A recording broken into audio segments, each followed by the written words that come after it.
asik jalan lagi, asik bertemu lagi. Dan aku merasa suasana lega yang membuat kami paham sejarah. Bersama Pak Aris, sejarah makin eksis. Indonesia merdeka.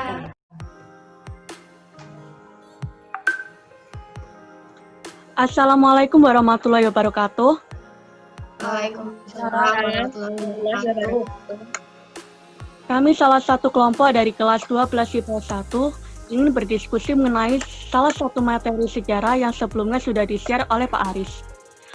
Materi yang kami pilih berjudul Soekarno versus Kartosuwiryo, sahabat dekat yang harus berhadapan untuk membentuk negara. Sebelum kami memulai diskusi kali ini, izinkan kami memperkenalkan diri terlebih dahulu. Saya Valentina Elmira dari kelas 12 IPS 1, absen 33. Saya dari kelas 12 IPS 1, absen 1. Saya Farah Esyarintian dari kelas 12 IPS 1, nomor absen 13. Saya Fania Puspita Tunggana dari 12 IPS 1, absen 14. Saya Natania Kristi dari 12 IPS 1, nomor absen 21. Saya Norencia Prasita Lisanti dari kelas 12 IPS 1, nomor absen 22. Saya Raya Prasanti Diarjo dari kelas 12 IPS 1, absen 25. Saya Zainubah Pristiamolda Muklis, absen 36 dari kelas 12 IPS 1. Oke, untuk mengawali diskusi kali ini, saya memiliki sebuah pertanyaan. Sebelumnya, ada nggak yang tahu siapa sih Kartosuwiryo dan apa hubungannya dengan Soekarno? Ada yang tahu nggak? Saya. Oke, apa?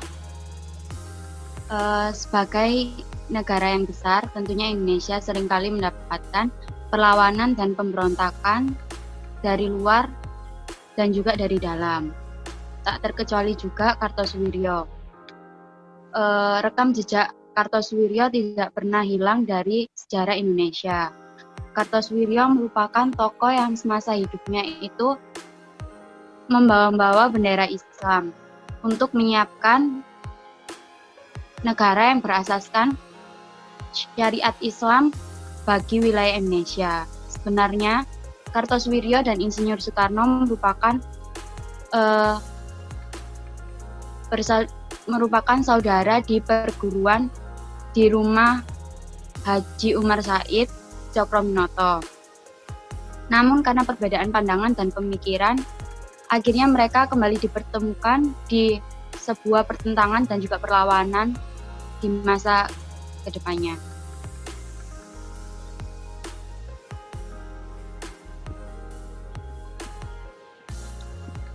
Oh ya, terus aku juga mau tanya. Neng apa? Gimana sih pemikirannya Kartosuwiryo itu? Aku pengen tahu deh. Ayo Lan, yang tahu, ayo. Ya, siapa Lan? Ayo. Ayo Lan. Aku kan sebelumnya baca-baca di artikel. Dari yang aku tahu, Kartosuwiryo itu dikenal sebagai orang yang memiliki ideologi Islam yang sangat kuat. Dalam perjalanannya mendapat pendidikan sekuler Belanda, pemikiran Kartosuwiryo itu juga dipengaruhi oleh ajaran Islam. Nah, ajaran Islam ini didapat dari mana sih? Nah, dia itu dapat dari salah satu tokoh organisasi Islam masa itu yang bernama Noto Dihardjo. Nah, dari orang inilah awalnya tertanam karakter pemikiran Islam modern di dalam diri Kartosuwiryo sebelum akhirnya ia bertemu dengan HOS Cokroaminoto yang kelak juga mempertemukan takdirnya untuk berhadapan dengan ideologi nasionalis Soekarno. Gitu.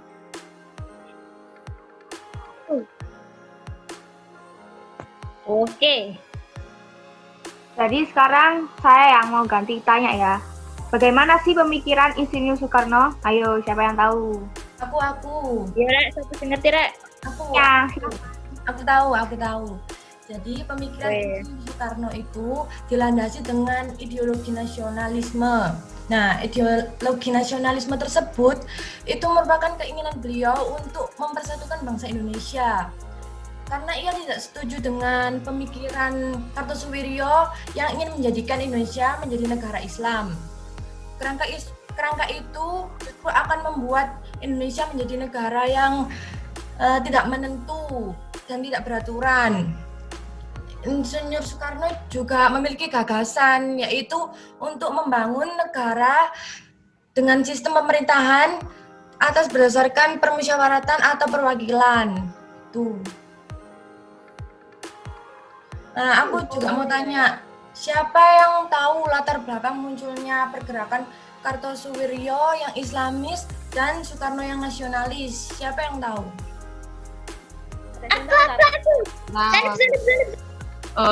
Zanupra. Aduh, aku mulai. Ya. Jadi Kartosuwiryo itu sejak muda sudah terjun dalam dunia pergerakan. Pada tahun 1923, Kartosuwiryo bergabung dalam organisasi anak muda yang bernama Young Java. Namun, pada tahun 1925, organisasi tersebut pecah antara golongan yang lebih mementingkan cita-cita keislaman dengan golongan yang lebih mementingkan cita-cita nasionalis. Gitu. Habis itu, golongan yang lebih mementingkan cita-cita keislaman itu memilih untuk keluar dan membentuk organisasi baru yang bernama Jong Islamiyeten Bond atau JIB. Dan pada saat itu juga Kartosuwiryo terpilih sebagai Ketua JIB di Cabang Surabaya. Dan pada saat itu juga Kartosuwiryo bertemu dengan HOS Cokro Aminoto yang sebagai Ketua Partai Syarikat Islam atau PSI ya benar PSI. Terus habis itu hubungan mereka semakin dekat tuh. Nah, habis itu pada tahun 1927 IR Soekarno lebih memilih untuk keluar dari PSI dan membidani lahirnya Partai Nasional Indonesia itu atau PNI. Gitu. Keren. Benar. Aku ada satu pertanyaan nih buat kalian. Nanti jawaban ya. Bagaimana pergerakan Kartosuwiryo dan IR Soekarno dalam menentukan dasar negara? Siapa yang tahu? Aku tahu. Ayo Mel, jawab Mel. Ayo. Pergerakannya Kartosuwiryo sama IR Soekarno itu waktu penjajah Jepang membentuk PKI. Kartosuwiryo itu banyak melakukan penetrasi melalui wakil-wakil Islam seperti Ki Bagus Hadikusumo dan Kiai Ahmad Sanusi supaya membentuk negara Indonesia yang memperlakukan syariat agama Islam. Terus Kartosuwiryo itu perannya Kartosuwiryo itu sampai ada di kalimat pertamanya Piagam Jakarta, yaitu kewajiban menjalankan syariat Islam bagi pemeluknya. Namun, kalimat tersebut itu diubah menjadi ketuhanan yang Maha Esa. Sehari setelah kemerdekaan Indonesia pada tanggal 18 Agustus. Nah, kalimat terakhir itulah yang kemudian digunakan dalam sila pertama Pancasila, yang konsep awalnya menjadi gagasan Soekarno sebelum Indonesia memproklamirkan kemerdekaan. Itu. Paham kan, Nuk? Paham, mantul jawabannya Mbak Amel. Aku tanya. Monggo. Waktu kronologi kemerdekaan Indonesia itu benar tak Kartosuwiryo sama NII itu sempat ngelakuin perlawanan terhadap Soekarno? Aku tahu Mel.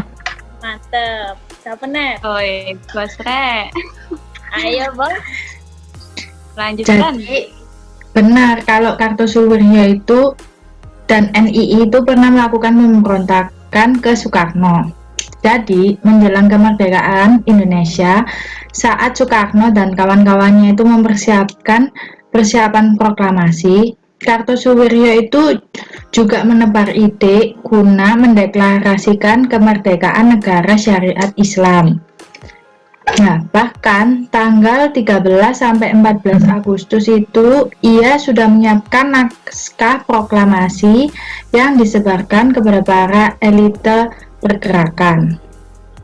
Kartosuwiryo itu juga memproklamirkan berdirinya Negara Islam Indonesia atau NII pada tanggal 7 Agustus 1945. Nah, deklarasi ini itu yang meliputi seluruh Indonesia dan seluruh bangsa Indonesia, yang berarti NII memberontak terhadap negara Indonesia. Gitu.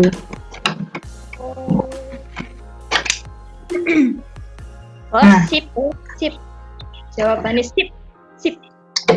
Aku juga mau tanya nih, ada yang tahu nggak?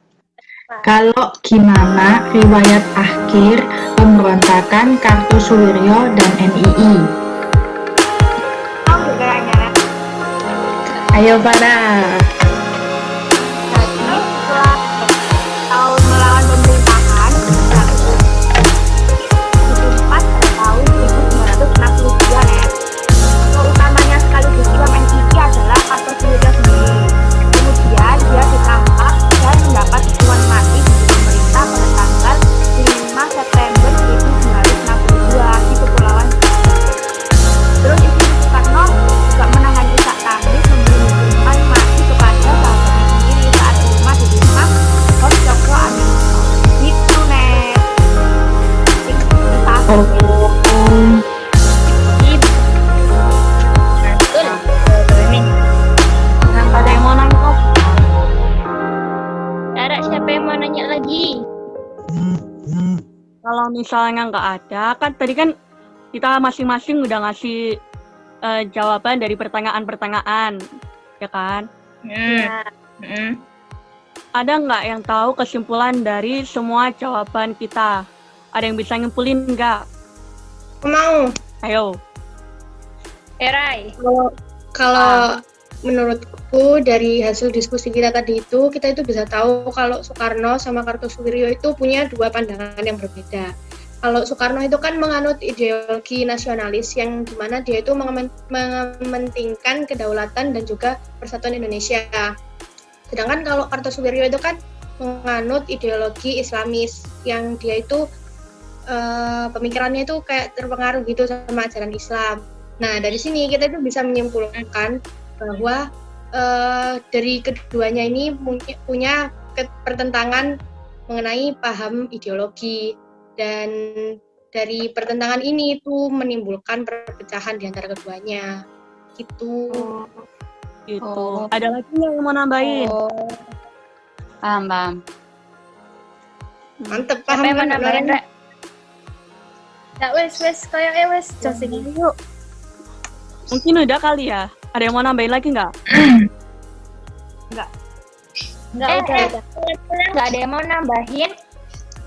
Aku mau tanya, Rek. Aku mau tanya aja deh. Apa sih arti atribut kita kali ini, Rek? Oh iya. Oh iya, kita bahas seperti gini ya. Oh iya. Apa Belum artinya? dijelasin ya. Tunjukin. Putih. Jadi atribut kita ini artinya itu kan kita kan lagi ada di masa pandemi ini kan. Nah, sebelum pandemi ini biasanya kan kita itu upacara 17-an. Iya, benar. Kita juga ada upacara, ada lomba. Tapi karena akhirnya kan di rumah aja. Nah, akhirnya kan kita memutuskan menggunakan atribut ini untuk memperingati hari 17 Agustus bersama, sekaligus ucapan terima kasih kami terhadap para pahlawan yang telah berjuang untuk Indonesia.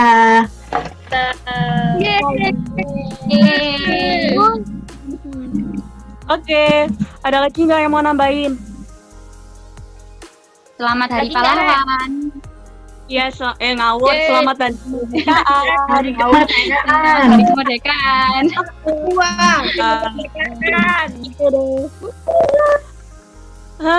Selesai sudah diskusi kita kali ini.